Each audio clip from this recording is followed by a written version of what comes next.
anlamı kutsal anlam vermektedir. 1400 yılında yapılan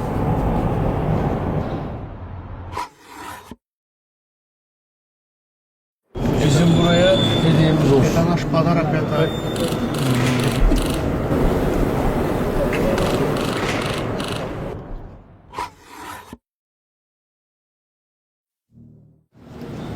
осы оқылған қасиетті Бауырлас елдің көшбасшылары әулиенің басына зиярат етті.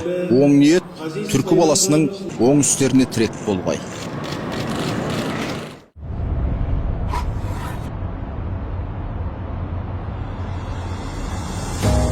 Түркістандағы түркі мемлекеттер ұйымының бейресми саммиті жасанды интеллект және цифрлық даму тақырыбына арналды. Заман талабы.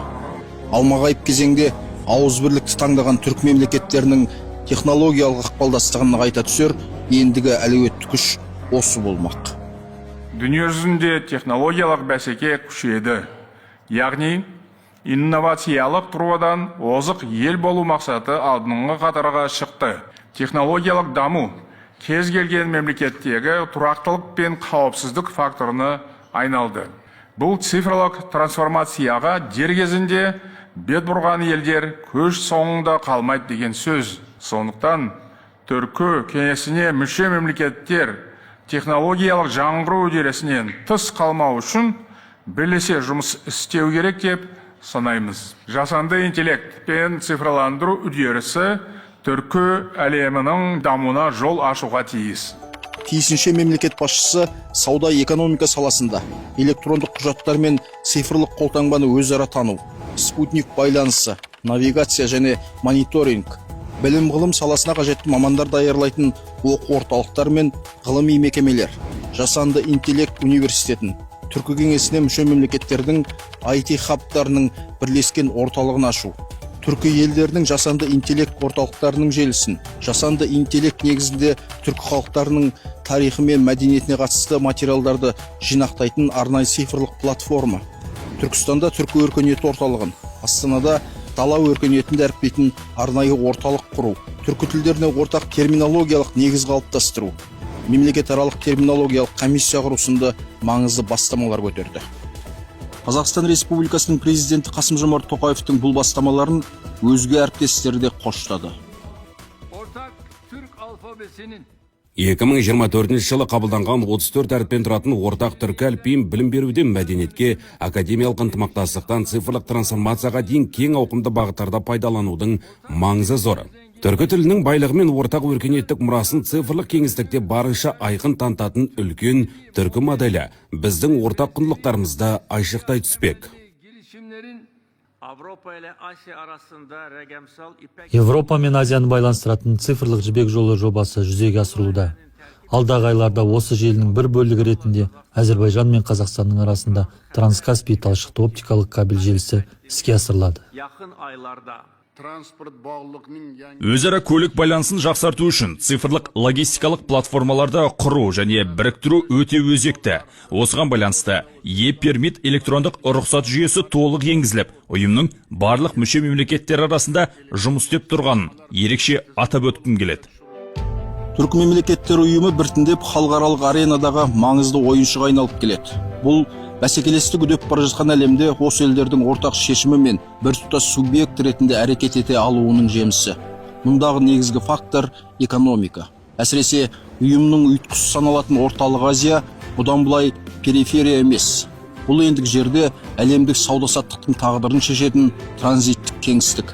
Содан да шығар, ұзақ жылдар бойы символикалық платформа ретінде қабылданып келген түркі мемлекеттер ұйымының бүгінгі амбициясы мүлдем басқа.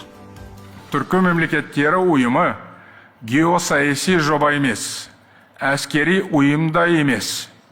Бұл бауырлас елдердің сауда экономикалық жоғары, технологиялық, цифрлық және мәдени-гуманитарлық ынтымақтастығын нығайтатын бірегей алаң. Мұндай ұстаным еліміз үшін маңызды басымдық, себебі бұл ұлттық мүдде тұрғысынан да тиімді екені анық. Алтау ала болса, ауыздағы кетеді. Төртеу түгел болса, төбедегі келет деген аталы сөз бәрімізге ортақ. Тарихи тамыр бір, мәдениеті астас түркі мемлекеттер ұйымы әлемде жер аумағы бойынша 7-ші орында. 4.242.362 шаршы шақырым. Халық саны бойынша 8-ші орында. 175 миллион адам.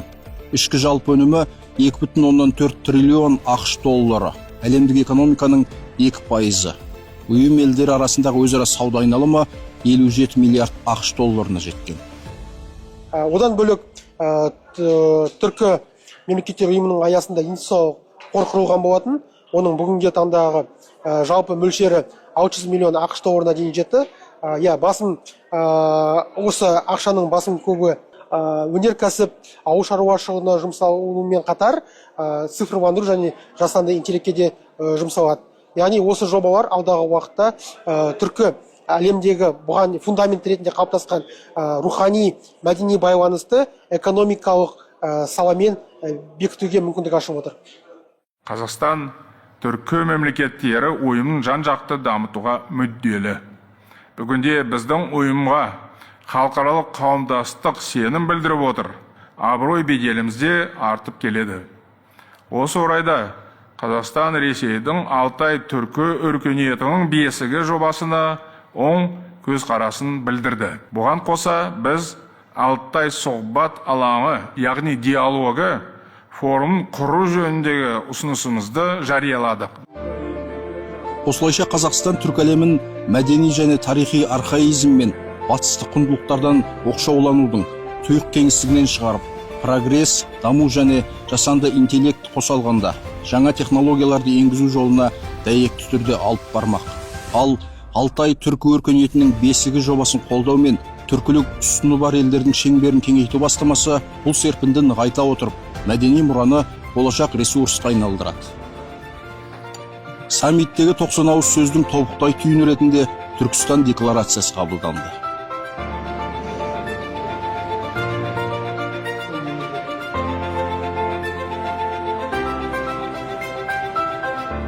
Міне, Түркістанда бой көтеретін түркі өркениет орталығының қазығы қағылған сәт. Осылайша түркі тілдес халықтарды әлем тарихында елеулі орны бар, терең философиясы мен мемлекеттік дәстүрі қалыптасқан ұлы өркениет ретінде дәріптей бастаймыз.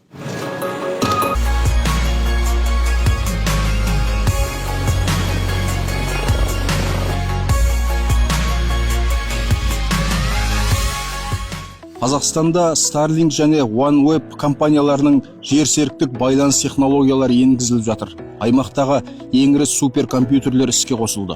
Өзбекстан, Түркия және Әзербайжанмен бірлесіп CubeSat ғылыми жерсерігін әзірлеп жатырмыз.